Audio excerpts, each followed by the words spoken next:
The purpose of this handbook is to provide proper procedures and guidelines when traveling on official business in support of the program.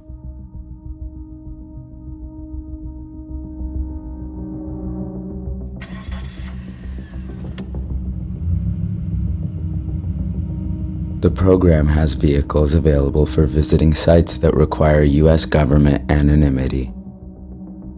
Keys are available from Redacted on the second floor of the Redacted building in room Redacted.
Called IT Project X. It was an unusually audacious, highly sensitive assignment to build a massive skyscraper capable of withstanding an atomic blast in the middle of New York City.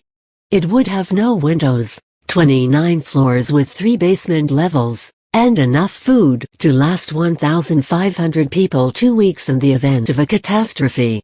But the building's primary purpose would not be to protect humans from toxic radiation amid nuclear war.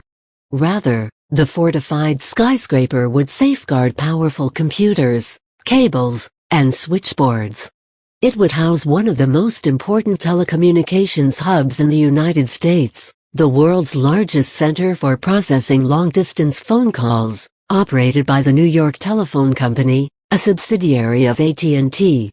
The building was designed by the architectural firm John Carl Warnick and Associates, whose grand vision was to create a communication nerve center like a 20th-century fortress, with spears and arrows replaced by protons and neutrons laying quiet siege to an army of machines within. Excerpt from Project X, a short film by Henrik Moltke and Laura Poitras, screening at the IFC Center starting November 18. This article is the product of a joint reporting project between the Intercept and Field of Vision. Construction began in 1969, and by 1974, the skyscraper was completed.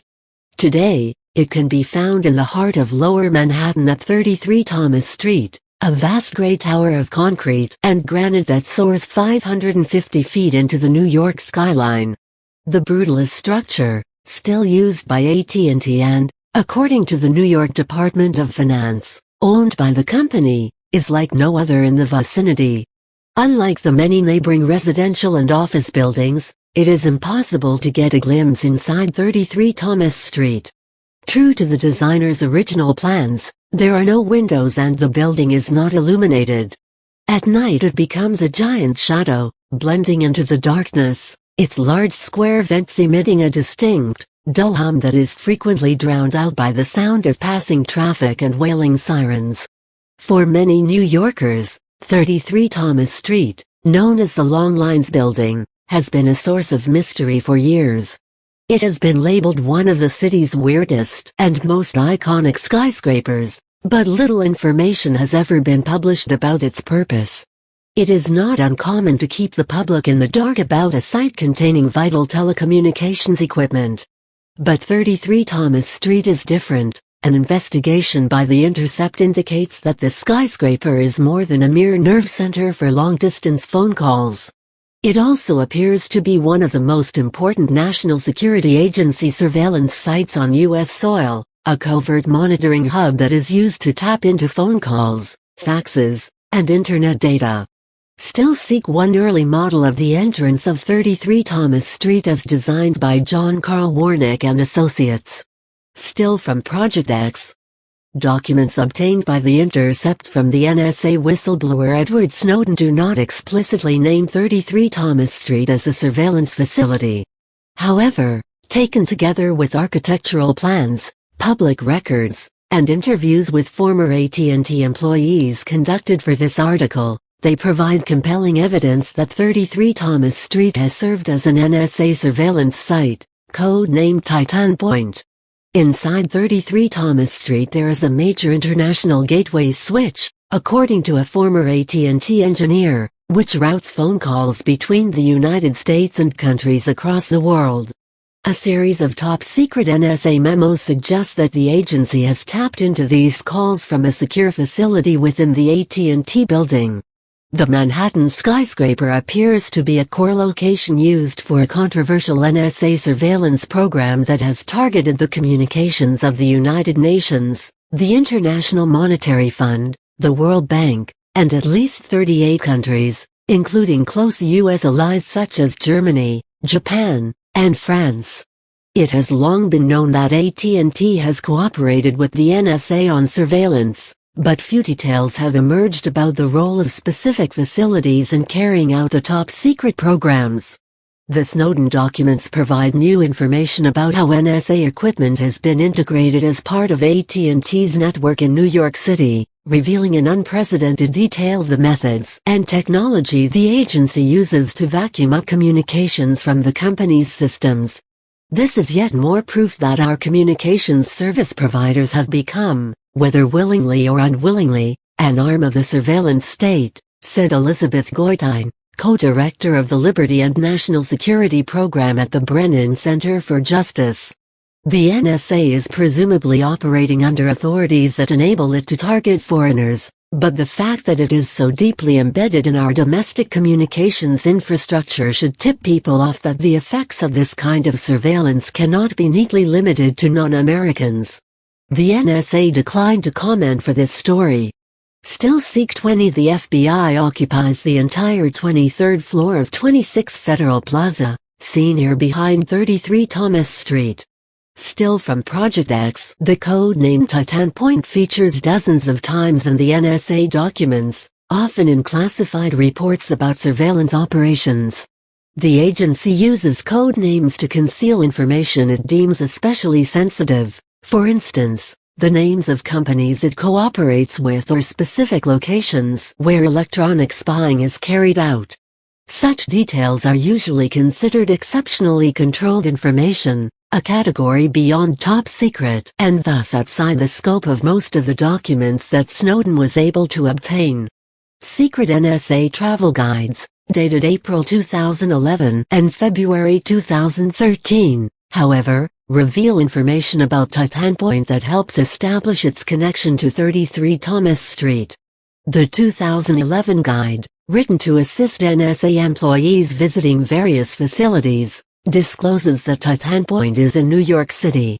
The 2013 guide states that a partner, called Lithium, which is NSA's code name for AT&T, supervises visits to the site. The 33 Thomas Street building is located almost next door to the FBI's New York field office, about a block away, at Federal Plaza. The 2011 NSA travel guide instructs employees traveling to TITANPOINTE to head to the FBI's New York field office. It adds that trips to the site should be coordinated with AT&T, referenced as Lithium, and the FBI, including an FBI SiteWatch officer. Still Seek 12 Intercom at 33 Thomas Street. Still from Project X. When traveling to TITANPOINTE, NSA employees are told to hire a cover vehicle through the FBI, especially if they are transporting equipment to the site. In order to keep their true identities secret while visiting, agency employees are instructed not to wear any clothing displaying NSA badges or insignia. Upon arrival at TITANPOINTE, the 2011 travel guide says, agency employees should ring the buzzer, sign in, and wait for a person to come and meet them. The intercept visited 33 Thomas Street and found a buzzer outside its entrance and a sign-in sheet on a desk in the building's lobby, which is manned by a guard 24 hours a day. There are also parking bays in front of the skyscraper designated OM, a traffic code for federal agencies.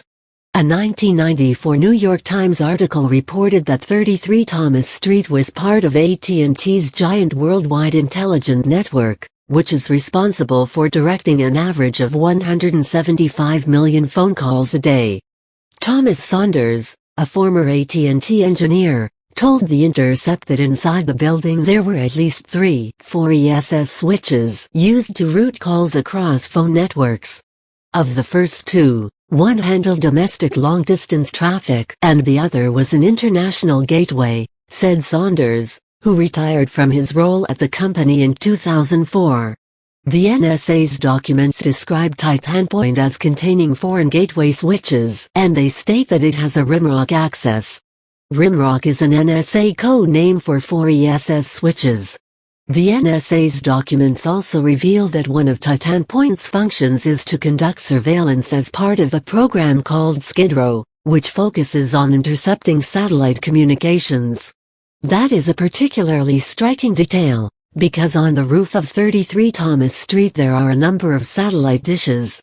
Federal Communications Commission records confirm that 33 Thomas Street is the only location in New York City where AT&T has an FCC license for satellite earth stations. 026V9767 High-Res Edit Design Plan for the Tower Mechanical Equipment Floor at 33 Thomas Street.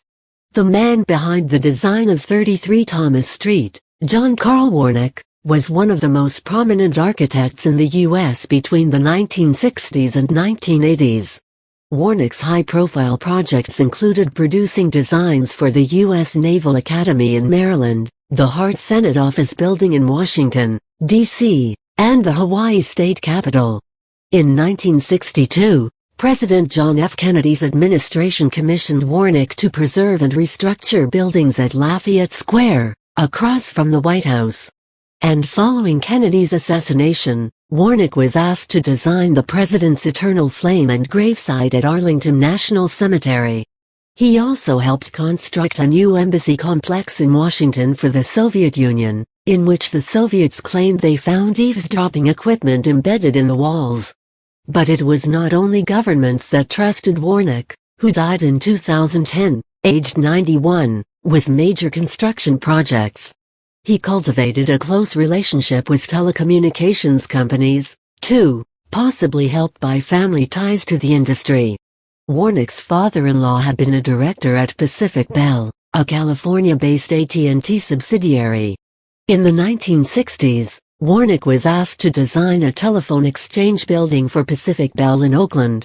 He would subsequently receive a series of other major commissions from AT&T, aside from the 33 Thomas S.